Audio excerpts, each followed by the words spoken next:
Primeira coisa que eu quero conversar com você. Você que é preocupado com o outro. Você que quer ser um agente de esperança. É que a primeira postura que todos nós precisamos ter é o de não julgar o outro. E não tentar descobrir o porquê tentou ou porquê está assim. Porque as questões são muito complexas. Investigar porquê, não porquê, por que você tentou uma menina tão bonita, tão saudável, com uma família tão incrível, só traz para essa pessoa mais a sensação de que ela é uma miserável. Entendeu? Ela tem tudo e mesmo assim ela não consegue ser feliz como as pessoas normais são felizes. Então o melhor é morrer mesmo.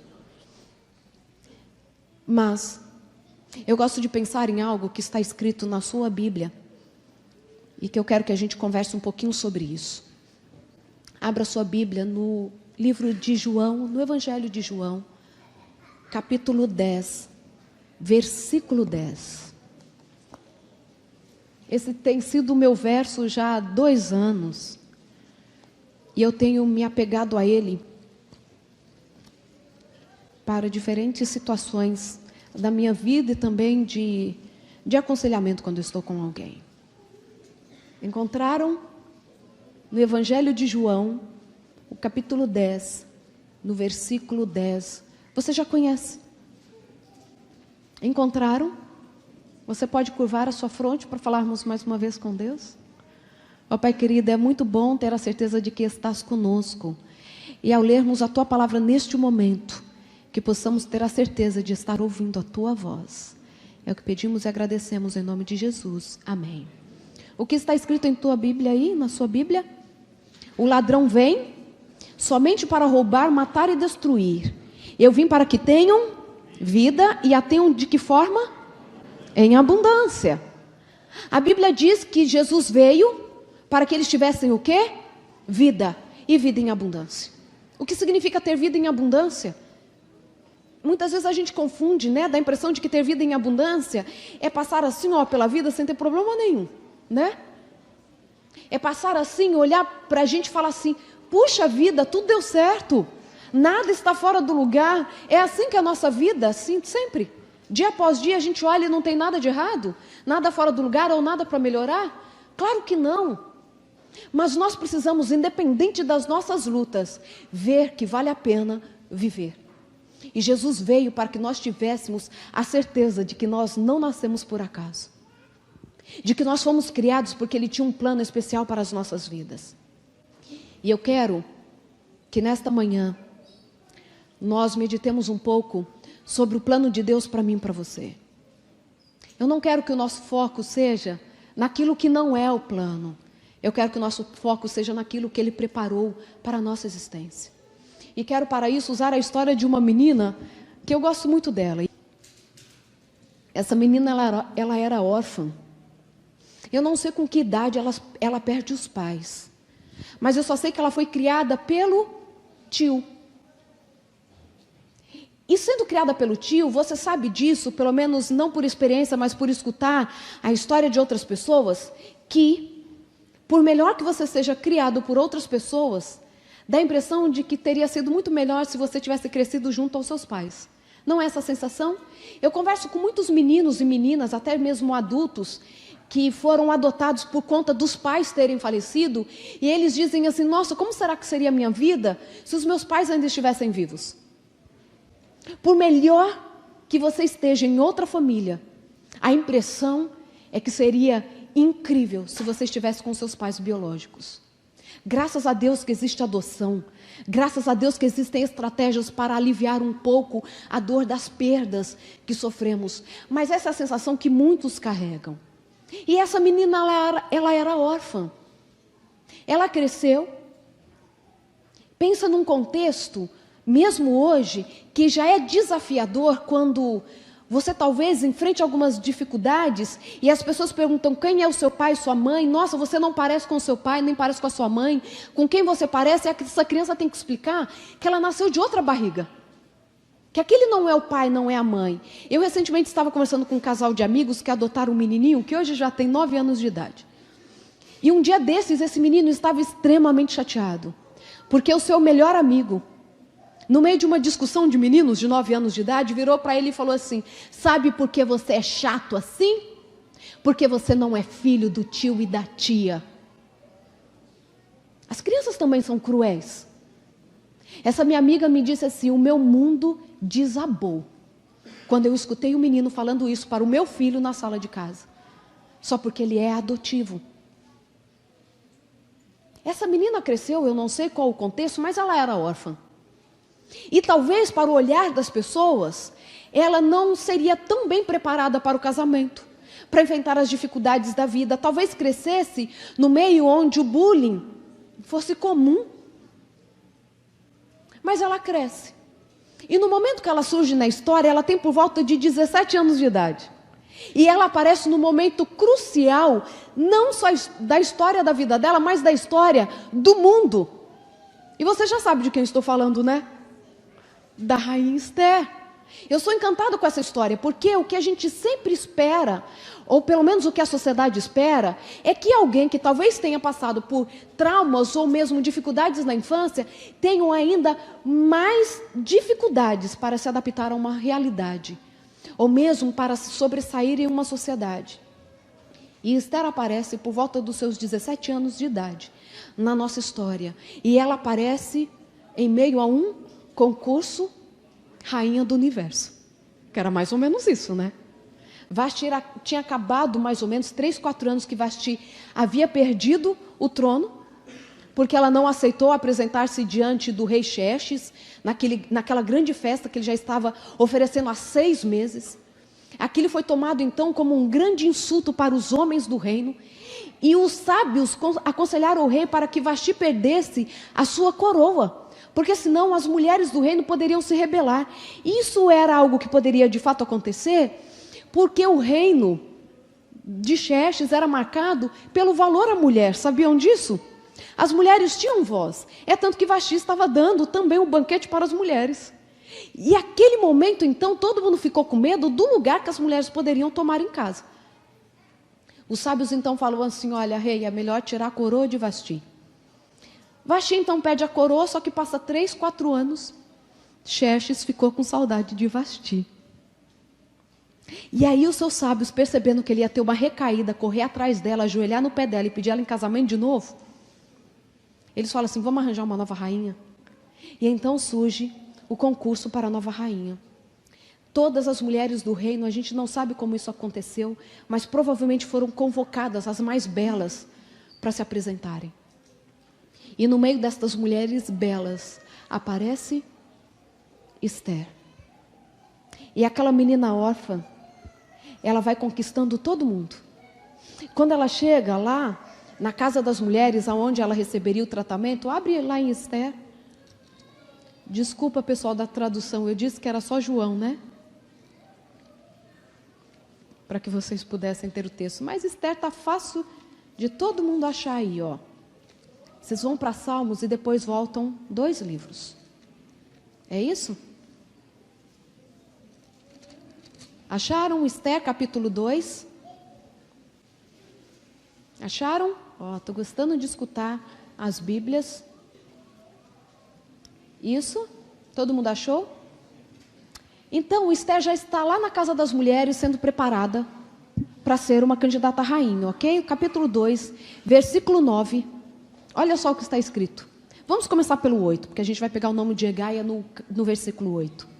Em se divulgando, pois, o mandado do rei e a sua lei, ao serem ajuntadas muitas moças na cidadela de Suzã, sob as vistas de Hegai, levaram também Esther à casa do rei, sob os cuidados de Hegai, guarda das mulheres. Olha o versículo 9. A moça lhe pareceu formosa e alcançou favor perante ele, pelo que se apressou em dar-lhe os ungüentos e os devidos alimentos, como também 7 jovens escolhidas da casa do rei, e a fez passar com as suas jovens para os melhores aposentos da casa das mulheres. Deixa nesse momento te falar 2 coisas. Primeira delas, Deus pode mudar a nossa história em uma fração de segundos. Eu acredito num Deus assim. Eu acredito num Deus que pega a nossa condição e num segundo Ele pode fazer isso com a nossa história. Esther era menina órfã, desconhecida, 17 anos de idade. Mas de repente ela é levada para o palácio, porque de repente o rei tinha que escolher uma nova rainha. E de repente tem um servo, o homem que cuidava de todas as mulheres que se preparariam para o grande desfile. E quando o Hegai olha para ela, não somente a acha formosa, mas ele se agrada dela. Porque todos que conviviam com Esther gostavam dela. Deixa eu te falar uma coisa. Além de Deus mudar as nossas histórias, e Ele pode mudar isso, olha, num piscar de olhos, porque Ele é o Deus poderoso e pode todas as coisas. Eu digo para você, que enfrenta ou enfrentou uma grande dificuldade na sua vida, Deus ainda pode fazer com que as pessoas olhem para você e achem graça em você. Sabe?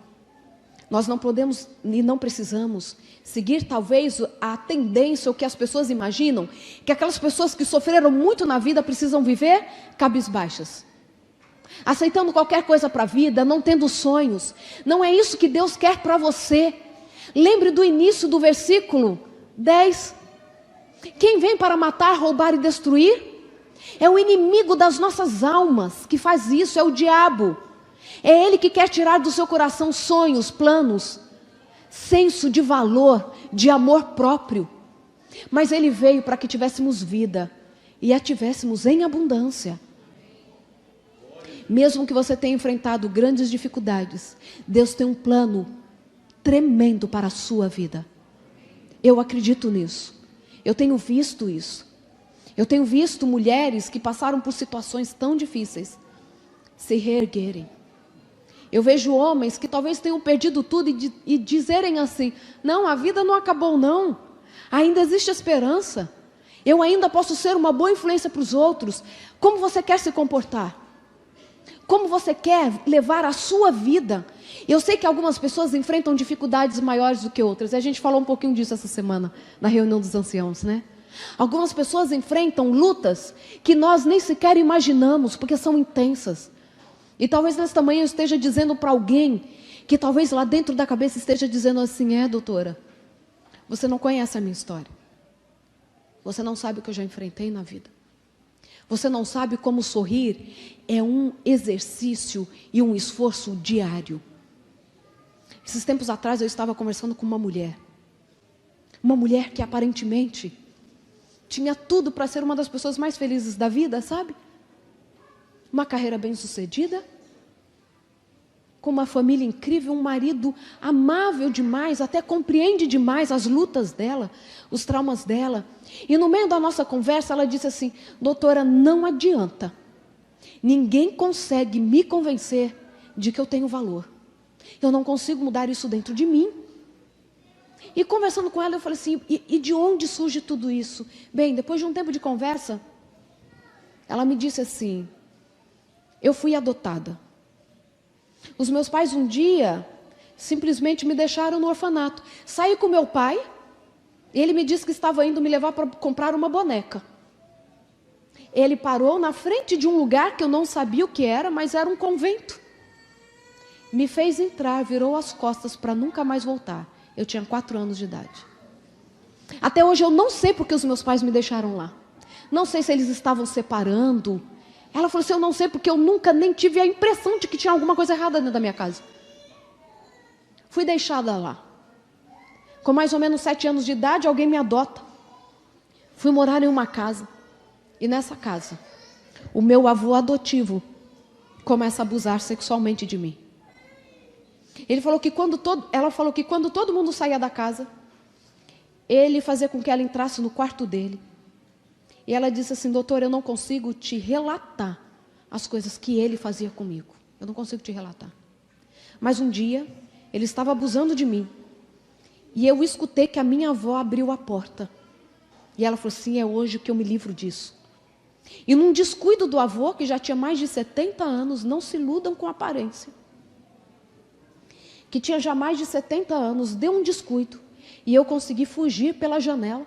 do quarto. Fui correndo, entrei pela sala e comecei a gritar para a vovó: vovó, me socorre, o vovô está fazendo coisas muito ruins comigo, me socorre, me socorre. Ela gruda na perna da avó. A avó pega aquela menina e diz assim, leva até o quarto onde estava o avô e fala assim: volta para o seu trabalho. Então eu comecei a entender que aquele abuso acontecia com consentimento de todos da casa. E eu não tinha para quem recorrer. De verdade, eu tenho vontade de sentar e chorar junto com a pessoa. Talvez a história dela seja muito mais dramática do que a minha e a sua. E talvez aquela pessoa esquisita que você conhece, ela talvez tenha uma história mais dura do que você imagina. Tem pessoas que precisam fazer o exercício do sorriso, porque elas, quando olham para si mesmas, não conseguem enxergar nelas nenhum valor. Mas Esther agora está lá na casa das mulheres para ser preparada. E ela consegue achar graça diante de Hegai, tanta que ele pega Esther, dá para ela 7 meninas para cuidar dela, diz para ela tudo que ela tem que levar diante do rei, dá o melhor tratamento. Meninas, eram 6 meses só no banho da mirra, mas outros 6 meses com outros tratamentos de beleza que eu gostaria de passar. Fiquei com inveja de Esther. Gente, olha que coisa incrível. E ela está lá se preparando. E quando depois passa 1 ano desse tratamento, chega a hora de apresentar-se ao rei. E é tão interessante que todas as vezes que Esther está diante de uma pessoa nova, a Bíblia diz que a pessoa se agradou dela. Quando ela se apresenta diante do rei, a Bíblia diz que o rei se agradou de Esther. Porque ela não era só mais um rostinho bonito. Como você não é somente mais um bom profissional. Como você não é só mais uma boa mãe que pode dar para outras mães talvez alguns conselhos. Você precisa agradar as pessoas no sentido delas olharem para você e falar assim: essa companhia é boa. Eu gosto de conversar com ela. Eu gosto de bater um papo com ele. Se eu tenho alguma dificuldade para chegar lá, olha que forma serena que ele conversa.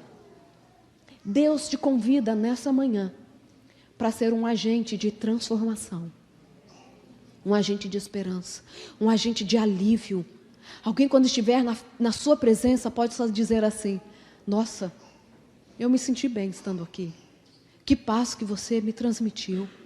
Independente da sua história, você pode ser esse canal. E agora então nós sabemos que Esther é escolhida para rainha. E é tão interessante que no relato, a Bíblia diz que depois que o rei casa com Esther, o que ele faz com as províncias? Ele traz alívio para as províncias. Gente, o rei parou de brigar. O rei parou de querer ir para a guerra. Ele era o rei mais poderoso do mundo. E fala que ele trouxe alívio para 127 províncias que eram dele. Por quê? Porque Esther, uma menina que nesse ponto da história, que nós vamos chegar ao auge da história dela, só tinha por volta de 21 anos de idade, já havia modificado um reino. Por isso que eu te digo, independente da sua origem, existe esperança para você. Independente da sua origem, Deus, Ele tem um plano maravilhoso para realizar em sua vida e por meio da sua vida. Independente da sua história, independente da sua idade, independente se você é homem ou mulher, Deus quer usar você. Mas, da mesma forma que a história de Esther é mudada da noite para o dia, uma menina que sai do anonimato e se transforma em uma rainha aos 17 anos de idade, quando ela chega então aos seus 22 anos, a história também muda repentinamente. Quando então o homem mais poderoso do reino, depois do rei, Amã, apresenta-se com um plano de morte para todos os judeus. Até aquele momento, Esther não havia dito para ninguém que ela era do povo judeu. Porque o seu tio Mardoqueu havia dito assim: olha, não conte para ninguém a sua origem. Eu não sei porque ele pediu isso para ela. Mas ele disse assim: olha, se não é necessário, não conte. Porque se um dia for necessário, revele. Deixa eu te falar mais uma coisa. Nós temos que saber o momento de falar e o momento de calar. As nossas histórias mais íntimas não devem ser relatadas de qualquer forma para qualquer um. Se você souber de alguém que pode te ajudar naquele aspecto específico da sua vida, recorra-se a ele e conte. Mas sair contando algumas coisas que estão no profundo do nosso coração podem ser uma forma de sermos mais ainda oprimidos pelos outros. Esther aprende que o silêncio também é uma forma poderosa de falar quem somos. Uma das dificuldades que nós temos como seres humanos é saber dosar as nossas palavras, é ou não é? Quando nós prestamos atenção, nós já dissemos o que nós não devíamos dizer. Ou quando já contamos um segredo para alguém que a gente já sabia que depois, como eu costumo falar, né, vai virar pedido de oração. Que não é fofoca, né? Pedido de oração. Eu já falei isso para vocês, crente não fofoca, faz pedido de oração. Então, se você não quer que isso aconteça, não conte. Peça para Deus o domínio sobre as suas palavras. Tanto para falar sobre você, quanto para falar sobre os outros. Se não for para abençoar, limite-se a guardar o que você ouviu. E aí nós estamos lá. Esther está no momento crucial, que agora ela pode morrer juntamente com o seu povo, porque ela ainda nem sabia do plano de morte. O seu primo chama e diz assim: olha, Amã conseguiu um decreto real para que todos os judeus morram num dia específico. E talvez seja para este momento que você foi escolhida rainha. 5 anos já haviam se passado desde que ela tinha se tornado rainha. Talvez seja para este momento que Deus te escolheu rainha. Você entende? Agora eu quero que você pense nisso mesmo. Você entende que Deus te escolheu para momentos específicos? Você tem essa noção? Deus te escolheu para uma profissão específica, para uma igreja específica, uma comunidade específica, porque vai chegar um momento que você vai precisar ser mais útil ainda. Você tem esse senso de missão? Esse senso de influência? Porque nós estamos o tempo todo influenciando as pessoas, mesmo quando a gente não sabe, né? O Itanel estava falando um pouco disso na classe. Às vezes a gente não consegue sair e falar, mas a forma de nós nos comportarmos, isso pode fazer muita diferença na vida dos outros. Agora eu me lembro de uma ocasião, quando eu ainda fazia a graduação em psicologia, há muitos anos atrás, quase 20 anos atrás. Acho que você nem tinha nascido ainda, Ana. Acho que não. Nos meus 2 últimos anos da faculdade, eu fui morar numa casa dos fundos de um casal, aluguei uma casa. Eu morava em Assis, aluguei, sabe edícula? É um termo que vocês conhecem no Brasil? A casa da frente, eu morava na casa do fundo, toda murada, né? Eu tinha um corredor que eu ia para a minha casa do fundo, e a casa dos donos era exatamente na frente. Então, os fundos da casa deles tinham um muro que dividia da minha. Entendem a ideia? Morei lá 2 anos. Quando eu fui entregar as chaves da casa, porque eu havia já me graduado, eu fui conversar com aquele casal super simpático, gostava muito deles. De vez em quando os convidava para uma programação especial, eles nunca podiam ir comigo a uma programação da igreja. E fui lá devolver as chaves. E eu falei assim: olha, muito obrigada por ter morado aqui, tal, por vocês terem alugado a casa de vocês. Levei um livro para eles em agradecimento. E aí eu falei assim: vou sentir falta de vocês. Aí a dona da casa, a dona Zenaide, não esqueço dela. E ela disse assim para mim: ah, menina, nós aqui vamos sentir a sua falta. Eu falei assim: por quê? Né? Eu entrava e estudava dia, tarde e noite na faculdade, manhã, tarde e noite. Ela falou assim: mas como que ela vai sentir minha falta? Ela falou assim: olha, porque toda sexta-feira, quando a gente via assim, ó, que estava escurecendo, se eu estivesse em casa, meu marido, e quantas vezes com visita em casa, nós pegávamos todas as nossas cadeiras, encostávamos no muro para escutar você cantar. Eu falei assim: ah, se eu soubesse eu tinha ensaiado, eu não tinha cantado, né? Como eu morava sozinha, chegava na hora do pôr do sol, eu ficava assim 1, 2 horas cantando.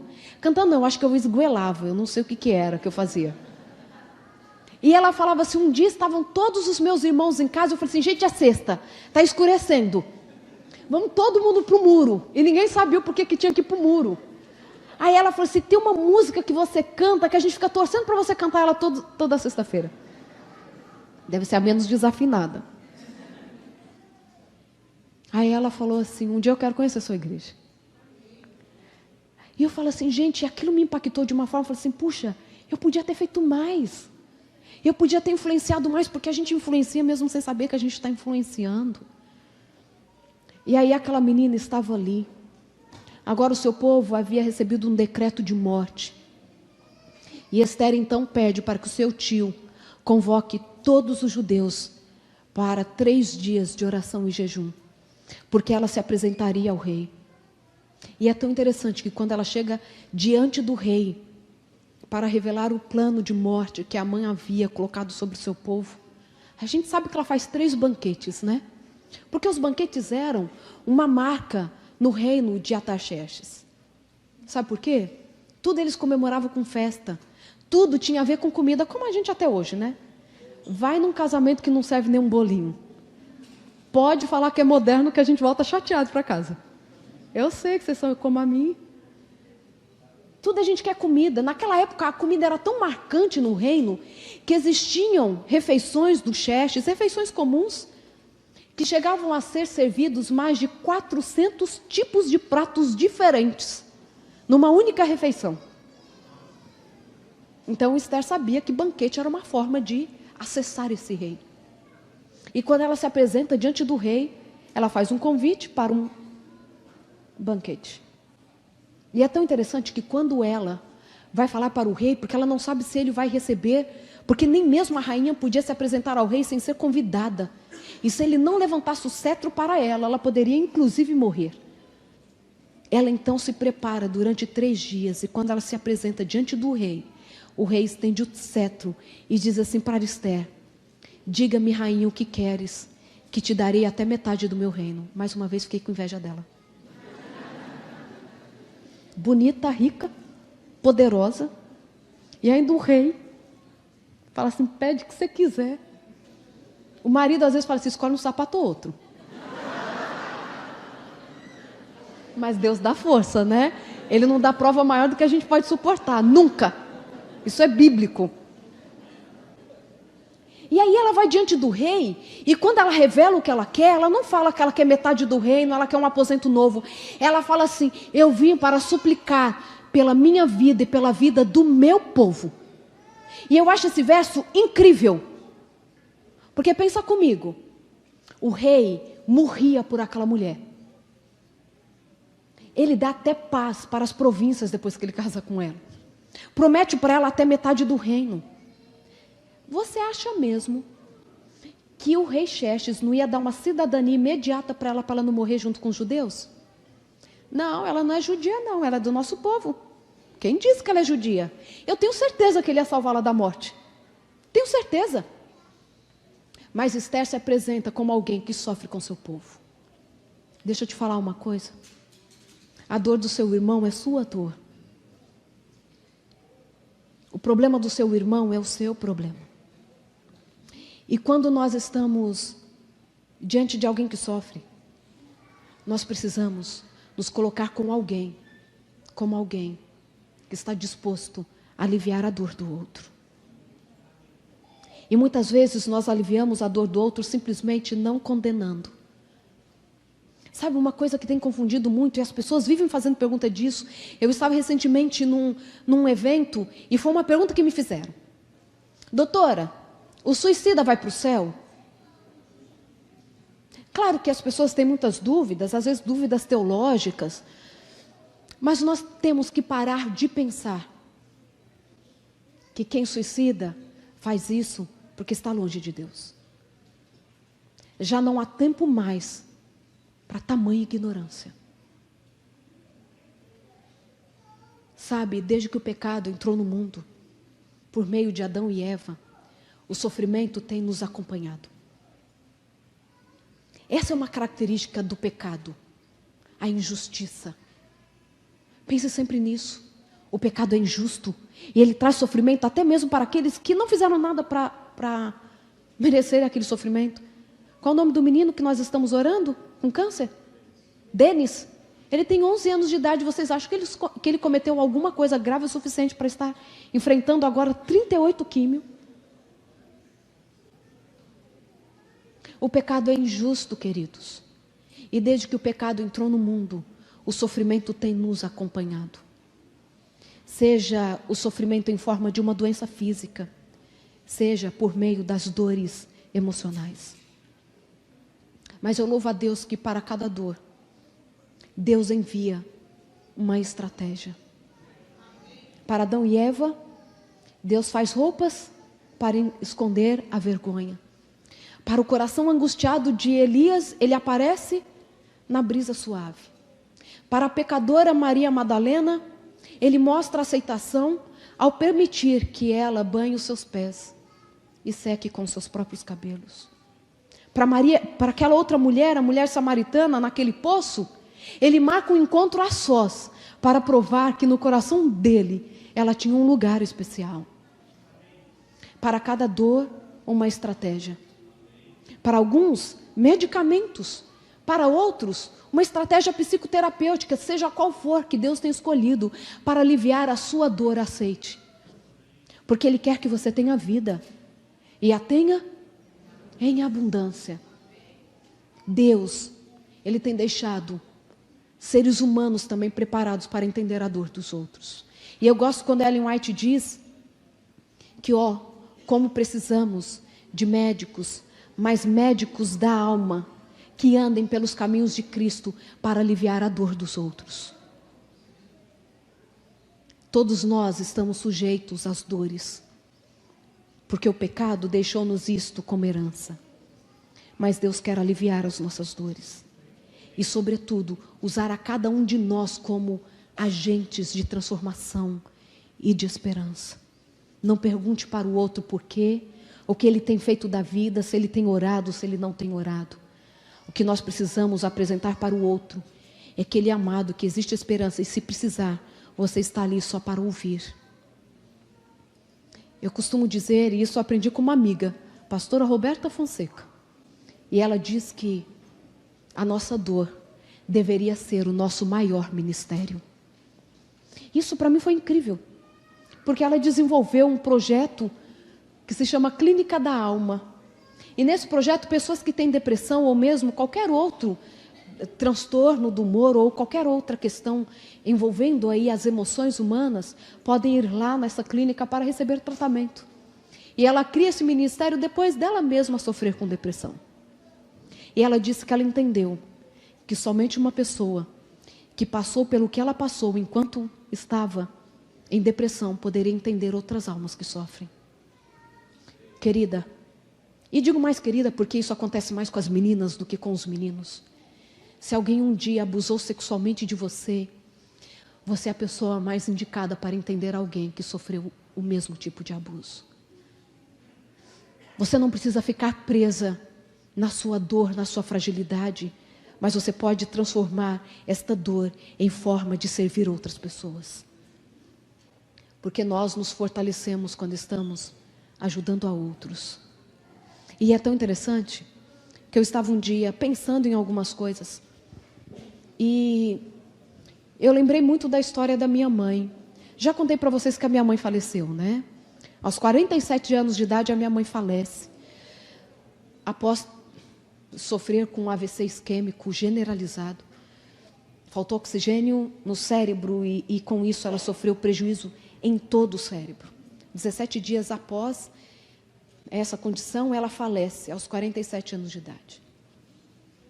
Mas a história da minha mãe é muito interessante. A minha mãe, quando tem por volta de 2 anos de idade, os pais se separam. E pensa, pais separados na década de 50. O preconceito que a sociedade tinha. Então, a minha avó, uma mulher muito bonita, agora vocês sabem a quem eu puxei. Essa risada é de aprovação, assim, que dó. De duas, uma, a avó era feia ou ela não puxou a avó, né? A minha avó, uma menina de 20 anos de idade, separada com 3 filhos. Casou aos 13. Naquela época, né? Casa aos 13 com um homem bem mais velho do que ela. Meu avô já tinha mais de 40 anos de idade quando eles casam. Por condições, lógico, não entro em detalhe, eles separam. Nessa separação, a minha avó sai, minha avó morava no Paraná, volta para Minas, para ver o que ela vai cuidar da vida, porque a mãe dela morava em Minas, a minha bisavó. Claro que ela chega lá num vilarejo, uma menina tão jovem, separada, com 3 crianças, agora só 2, o meu avô havia ficado com o filho mais velho. A minha avó chega lá com 2 menininhas, a minha mãe com 2 aninhos e a minha tia com 6 meses de idade. Quando ela percebe que, claro, ela não foi aceita naquele vilarejo, ela então decide ir para São Paulo para tentar a vida. E claro, ao chegar em São Paulo, ela percebe que seria impossível cuidar dela e 2 bebês.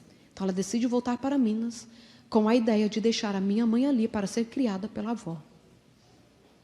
2 aninhos então, a minha avó coloca a minha mãe sentada no banco da sala e diz assim: Betinha, minha mãe chamava Bete, Betinha, eu vou ali à cozinha buscar uma boneca para você, tá? Fica sentadinha aí que a mamãe vai voltar com a boneca.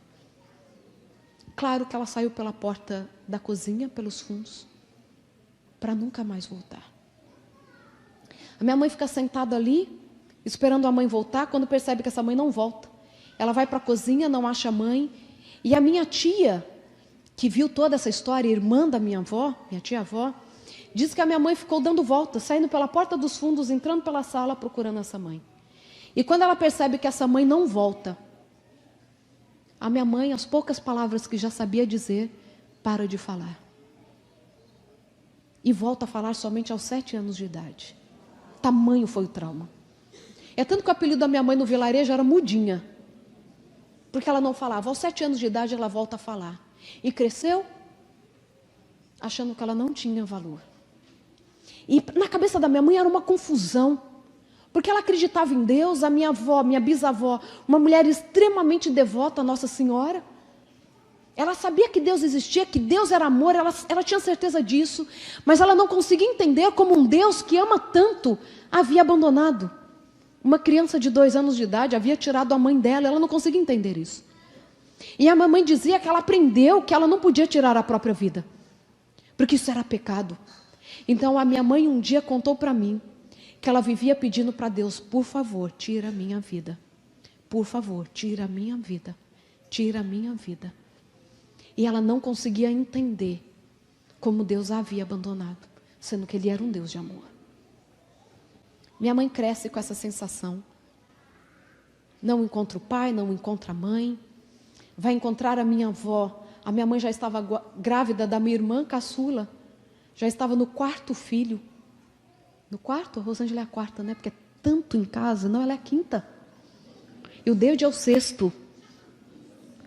Aos 25 anos de idade, minha mãe já tinha 6 filhos. E aí, quando a minha mãe está grávida de mim, angustiada, porque eu não conhecia o pai, não conhecia a mãe, confusa com essa ideia do cuidado de Deus e ao mesmo tempo abandonou, ela está bem cedinho lá em São Paulo. Sou ZL, viu? Zona Leste de São Paulo. Nem todo mundo é perfeito. É que o pastor falou que é nós, né? Minha mãe está lá, colocando roupa no varal. Era umas 6 horas da manhã. E ela está nessa angústia.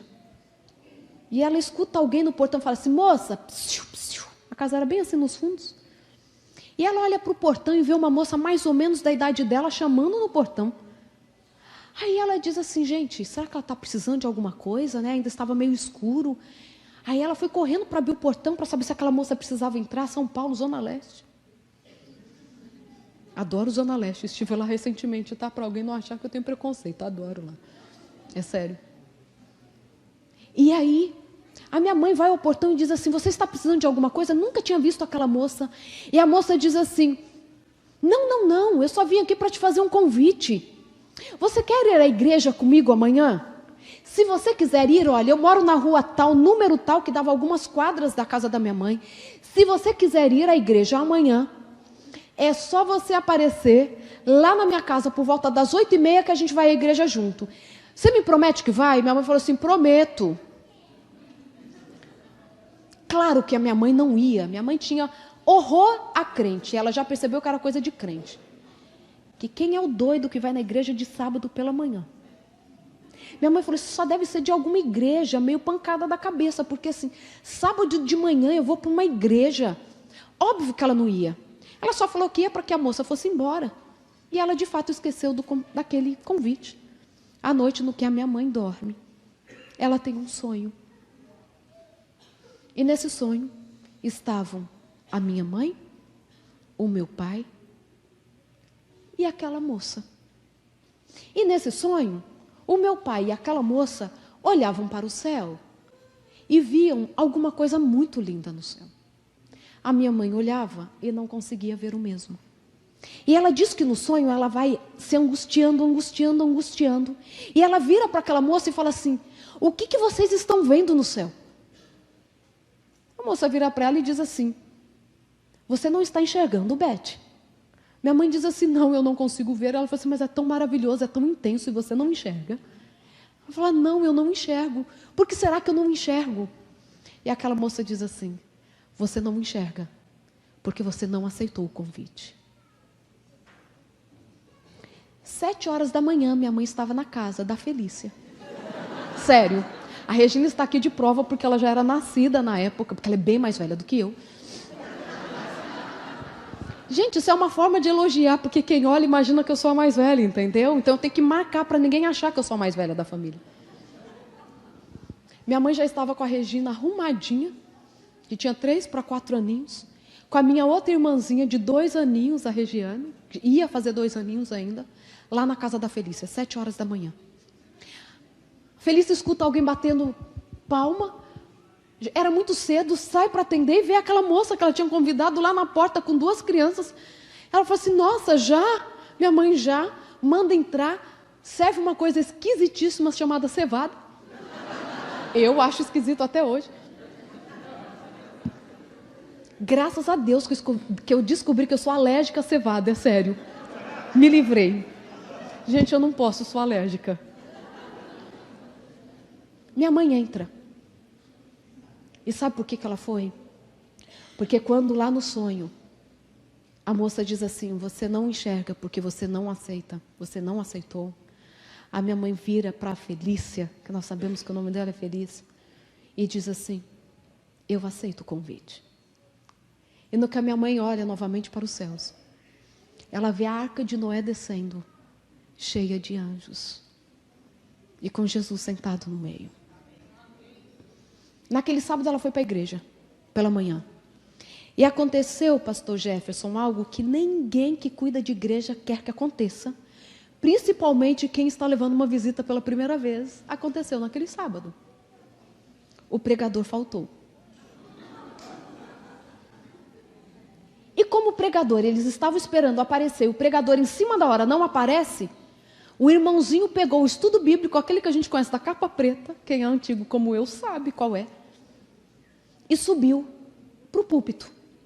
E no que subiu, ele já subiu pedindo desculpas. Gente, desculpa, o pregador faltou, então eu peguei aqui o estudo bíblico e nós vamos fazer um estudo bíblico hoje. Vocês me acompanham? Todo mundo abre a Bíblia e nós vamos fazer um estudo bíblico hoje sobre a volta de Jesus.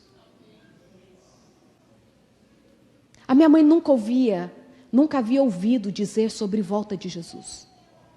E por isso que ela sonhou com a arca de Noé, porque era a história bíblica que ela conhecia. E naquele sermão, verso a verso, falando sobre a segunda vinda de Jesus, a minha mãe entendeu que ela havia sonhado com a volta de Jesus. E o mais impressionante dessa história é que naquela sexta-feira, pela madrugada, aquela moça chamada Felícia, que era mais ou menos da idade da minha mãe, havia feito uma oração, um pedido a Deus.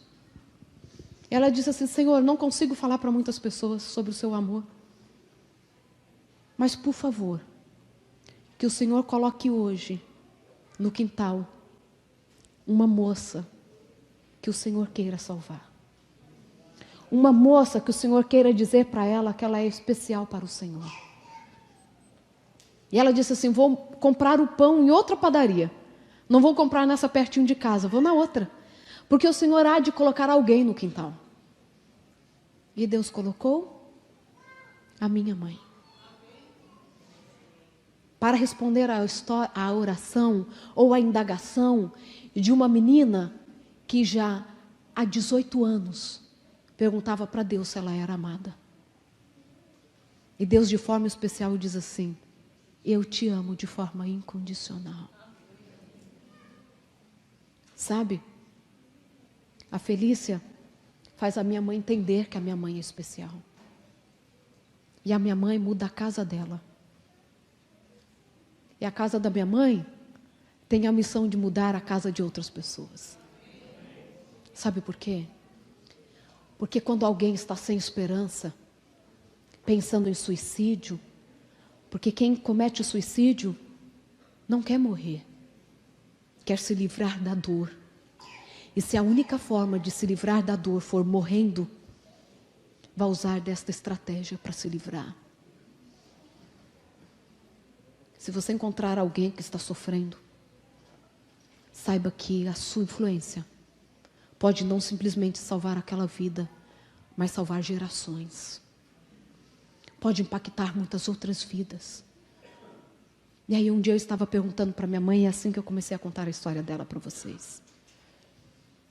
Eu disse assim: mãe, eu não consigo te entender direito em alguns aspectos. Como a senhora consegue ser essa mulher tão especial? Minha mãe era mãe de todo mundo, era a pessoa que lia a alma das pessoas, que é o cerne da necessidade do outro. E eu disse assim: a senhora cresceu com a sua avó, que era uma mulher incrível, que cuidou da minha mãe, junto com as tias que viviam ali perto, mas sempre com esse vazio, sabe, de faltar uma mãe. E eu falei assim: como que a senhora consegue ser essa mãe incrível que a senhora é? Como que a senhora consegue ter tanto amor para dar para as pessoas? E eu não me esqueço do que ela me disse. Ela disse assim: filha, eu sou a pessoa mais indicada do mundo para dar amor, porque eu sei o quanto o amor faz falta. Eu sou a pessoa mais indicada do mundo para ter a melhor família do mundo, porque eu sei o quanto uma família faz falta. E a minha mãe me ensinou que é possível viver em abundância, mesmo na falta. O que te faltar, você é a pessoa mais indicada para dar aquilo para alguém, porque você sabe o quanto faz falta. Nós estamos muito acostumados, e claro, e na maioria das vezes é assim mesmo, por conta do sofrimento, a entender porque somos assim, a entender o que o trauma fez conosco, o que a história que se desviou do percurso normal que ela deveria percorrer, fez conosco. Mas nesta manhã, eu te convido para experimentar o sobrenatural na sua vida. Porque Deus, Ele tem um ministério para a sua dor. Ele tem um ministério para a sua falta. Ele tem um ministério para o seu trauma. Porque você é a pessoa mais indicada a oferecer aquilo que te faltou. Porque você sabe o impacto que é viver com algo que você gostaria de ter e não teve. Deus te convida para viver em abundância. E sobretudo que essa abundância transborde para impactar outras vidas. Eu gosto de falar como Ellen White fala: pregue o tempo todo. E, se necessário, fale. Que a nossa vida possa ser o exemplo do que Deus pode fazer por mim e por você. Da transformação que Ele pode fazer em cada um de nós. Porque se a cada 40 segundos uma pessoa tira a vida no mundo, e na maioria das vezes é um jovem, e para cada pessoa que conseguiu concretizar o suicídio, outras 20 tentaram, nós temos uma missão muito importante. Nós temos que aprender a ler a alma das pessoas. E essa leitura não depende de técnicas ou de formações específicas, mas depende de um olhar que está disposto a ajudar aqueles que precisam. Muitas vezes não são com palavras, mas simplesmente escutando o outro, sem julgamento. O julgamento pertence a Deus. Quem suicida, quem tem depressão, são pessoas que estão enfrentando as mazelas da vida. E qualquer um de nós pode estar sujeito a estas mazelas. Mas saiba que Deus é contigo. Ele é contigo para te sustentar e para que você também seja suporte para outras pessoas. O desejo para mim e para você, nesta manhã, é que nós vivamos como Jesus quer que vivamos. Não andeis ansiosos pela vida. Mas quando Ele diz para não vivermos ansiosos pela vida, Ele não diz que devemos vencer a ansiedade e as outras mazelas sozinhos. Nós podemos e sempre podemos contar com Ele e com a ajuda de outras pessoas. Que Ele use a mim e a você, hoje e sempre, para que a boa obra que Ele começou em todos nós possa definitivamente ser concluída. E quando Ele voltar nas nuvens dos céus, possamos dizer: esse é o nosso Deus, a quem aguardávamos, para que em sua presença possamos nos regozijar e nos alegrar por toda a eternidade. Esse é o meu desejo e minha oração, hoje e sempre.